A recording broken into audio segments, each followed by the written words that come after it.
అన్న ఇప్పుడు చాలామంది దేవుడికి జుట్టు ఇచ్చాను, దేవుడికి మొక్కుకున్న జుట్టు ఇచ్చాను అంటారు కదా, తల వెంట్రుకలు ఇచ్చానని. దేనికి తల వెంట్రుకలు దేనికి? ఈ తలనీలాలు ఎందుకు సమర్పిస్తారన్నది ఒక సాంప్రదాయంగా చెప్పుకోవచ్చు. నాకు రకరకాల వ్యక్తులు ఇచ్చిన సమాచారం మాత్రమే తెలుసు. అది ఊరికే సరదాగా షేర్ చేస్తాను. ముఖ్యంగా తిరుమల తిరుపతి వెంకటేశ్వర స్వామి దేవస్థానంలో ఇది ఒక ప్రముఖ ఆచారంగా ఉన్నది. అయితే ఇది ఎందుకు ఇస్తారు అనే దానికి ఒక చారిత్రాత్మకమైనటువంటి పురాణ నేపథ్యం కనిపిస్తున్నది. అదేంటి అంటే, శ్రీ వెంకటేశ్వర స్వామికి ఒక గంధర్వ కన్య నీలాదేవికి మధ్య జరిగిన ఒక సంఘటనగా చెప్తారు.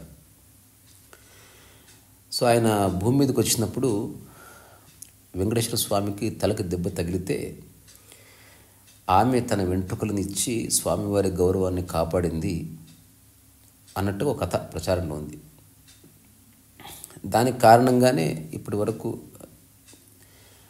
స్వామివారికి తలనీలాలు ఇస్తారు. బట్ ఇవ్వడం వెనుక చాలా రీజన్స్ ఉన్నాయి.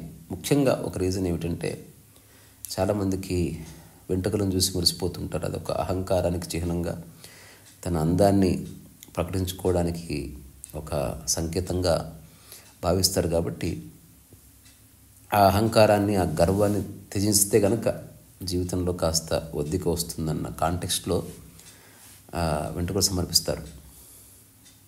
కొందరికేమో మొక్కుబడి ఉంటుంది. దానికి కారణం ఏమిటి? పుట్టిన తర్వాత మొట్టమొదటి వచ్చిన ఎంట్రుకల్ని ఎక్కడో చోట మనం కట్ చేయడం చూస్తున్నాం. దాదాపు వింటున్న వాళ్ళకి, నాకు, ఎవరికి, నా పిల్లలకి తెలియదు కాబట్టి ఆ పేరెంట్స్ ఆ పని చేస్తారు. దానివల్ల ఏంటి అంటే, ఆ ఆరోగ్య కారణం ఒకటి, దీర్ఘాయుష్షు ఒకటి దానికి ముడిపడి ఉందని నమ్ముతారు. దాంతోపాటు ఏదైనా ఒక మనిషి ఒక పాపం చేసినప్పుడు ఆ పాప పరిహారంగా వెంట్రుకలు ఇవ్వడం అనేది ఒక ఆచారంగా వస్తున్నది. అయితే నాకు తెలిసిన ఒక వ్యక్తి ఎప్పుడు వెంట్రుకలు పెరిగినా తను వెళ్ళి ఒక దేవాలయంలో గుండు చేయించుకునేవాడు. నేను అడిగితే అతను చెప్పేవాడు, నాకు వెంట్రుకలు ఉంటే చిరాగ్గా ఉంటుంది, ఏదో బరువు దిగిపోయినట్టు అనిపిస్తుంది, నేను వెంట్రుకల బరువు భరించలేను అని నాతో చెప్పేవాడు. ఇప్పుడు నా నెత్తి మీద చాలా జుట్టు ఉంది, నా గడ్డం ఉంది, గడ్డం కూడా దాదాపు 200 ఫీట్లు ఉంటుంది. బట్ నాకు ఎప్పుడు బరువు అనిపించలేదు. సో ఎవరి ఆలోచనలు వాళ్ళవి. ఇది తిరుమల తిరుపతి దేవస్థానంతో పాటు దాదాపు చాలా దేవాలయాల్లో ఈ సాంప్రదాయం ఉంది. మనకి పళనిలో మురుగన్ ఆలయం ఉంది, అట్లాగే కొన్ని శక్తిపీఠాలు ఉన్నాయి. శ్రీరంగంలో కూడా ఈ సాంప్రదాయం కొనసాగిస్తున్నారు. ముఖ్యంగా భారతదేశంలో, దక్షిణ భారతదేశంలో ఈ ఆచారం ఎక్కువ కనిపిస్తుంది. అయితే ఈ తలనీలాలు ఇవ్వడం వెనుక మనం ఇంతకుముందుకు చెప్పుకున్న కథ ఒకటి ఉండనే ఉంది. నీలాదేవి అనే గంధర్వ కన్యకి వెంకటేశ్వర స్వామికి. మరి ఎక్కువ మంది ఎందుకు అంగీకరించారు అంటే, అందరూ ఒక పని ఒకే ఉద్దేశంతో చేసినప్పుడు అది ఒక సామాజిక లక్ష్యంలాగా మనకు కనిపిస్తుంది. అన్నిటికంటే ముఖ్యం, నువ్వు భగవంతుడికి ఏమి ఇవ్వగలవు నీ శరీరంలో? You have to give something back. So నేను ఒక పుష్పగుచ్చం ఇచ్చాను అనుకోండి, అదొక సంకేతంగా. ఒక అమ్మాయికి ఫ్లవర్ ఇస్తే సంకేతంగా, పెళ్ళికి పట్టుబట్టలు పడితే ఒక సంకేతంగా, ఆ తర్వాత ఇంటికి వచ్చిన వాళ్ళకి పసుపు కుంకుమ ఇస్తే సంకేతంగా. ఇవన్నీ సంకేతాలు. అట్లాగే నేను నా అహంకారాన్ని త్యజిస్తున్నాను, సమర్పణాభావాన్ని కలిగి ఉంటాను ఇప్పటి నుంచి అని చెప్పడానికి సంకేతంగా దీన్ని వాడుతున్నారేమో. దాదాపు తిరుమలలో డేటా ప్రకారం ప్రతిరోజు ఒక 20,000 నుంచి 25,000 మంది తలనీలాలు సమర్పిస్తారనేది ఒక ఇన్ఫర్మేషన్.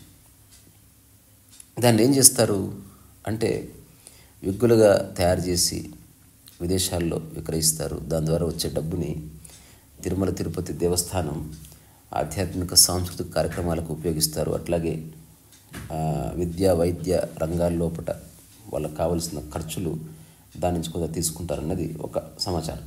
అది జరుగుతుంది కూడా.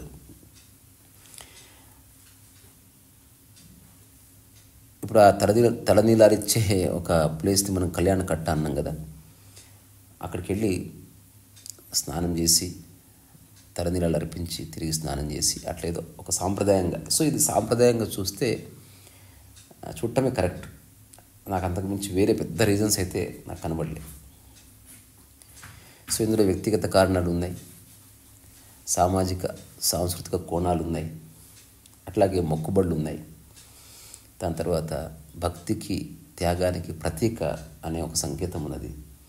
దాంతోపాటు ఎవరైతే ఏదైనా ఒక పెద్ద పాపం చేశారో లేదా చేయకూడని తప్పు చేశారో ఎక్కడో ఒక చోటు నుంచి తిరిగి ఆ తప్పు చేయను అని చెప్పగలిగేటువంటి ఒక ముద్ర పడాలి మనసు మీద. కాబట్టి శరీరంలో ఇవ్వగలిగేది, ఇచ్చిన తర్వాత మళ్ళీ వచ్చేది వెంట్రుకలు ఒక్కటే కాబట్టి, అందానికి ప్రతీక కాబట్టి, గర్వానికి ప్రతీక కాబట్టి. ఎందుకంటే మన సినిమాలో కూడా చాలాసార్లు హీరోయిన్ ఎంట్రుకలను చూపిస్తాం కదా. ఎంతైనా ఈవెన్ యూరోపియన్ పెయింటింగ్స్లో అక్కడిక్కడ కూడా హెయిర్ స్టైల్కి ఒక ఇంపార్టెన్స్ ఉంది. ఇప్పుడు యూరోపియన్ కల్చర్స్ లోపల మగవాళ్ళు గడ్డం పెంచుకోవడం, ఆడవాళ్ళు రకరకాల స్టైల్స్లో జుట్టు సవరించుకోవడం, అలంకరించుకోవడం అనేది ఉంది.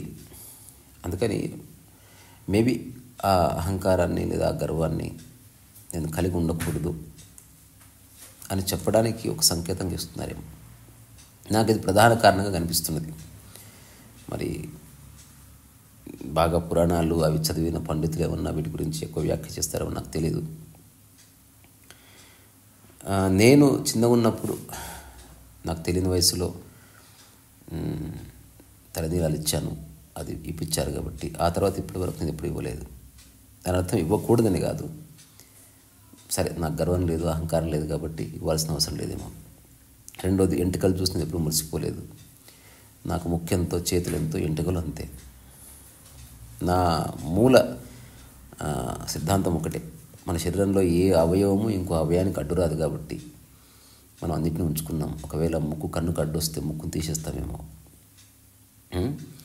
అట్లాగే మన ఎంట్రుకలు కూడా ముడి వేయడానికి, శిఖ వేయడానికి కారణం అది కనుక ఓపెన్ ఉంటే గాలి వచ్చినప్పుడు మనకు అడ్డు వస్తుందని. తర్వాత ఇస్లాంలో కూడా ఈ ఆచారం ఉన్నట్టు మనకు కనిపిస్తున్నది.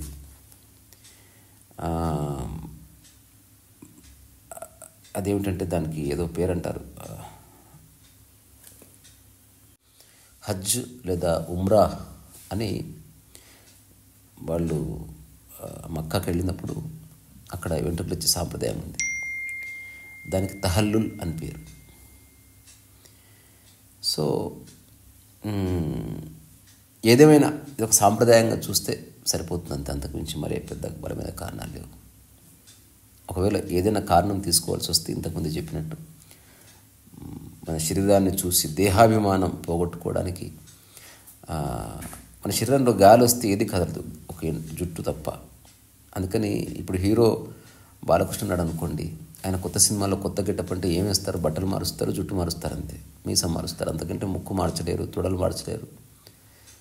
సో ఏదైనా కొత్త గెటప్ అంటే అందులో ఒక ఎంట్రుకలకు ఒక ఇంపార్టెన్స్ ఉంది. So somehow they are playing an important role. అందుకని ఆ చిన్న థాట్ని డిలీట్ చేయడానికి, ఎరేజ్ చేయడానికి దీన్ని వాడుతున్నారేమో అని నాకు అనిపిస్తుంది. అంతకుమించి మరేమీ లేదు. రీసా రసో వైసా.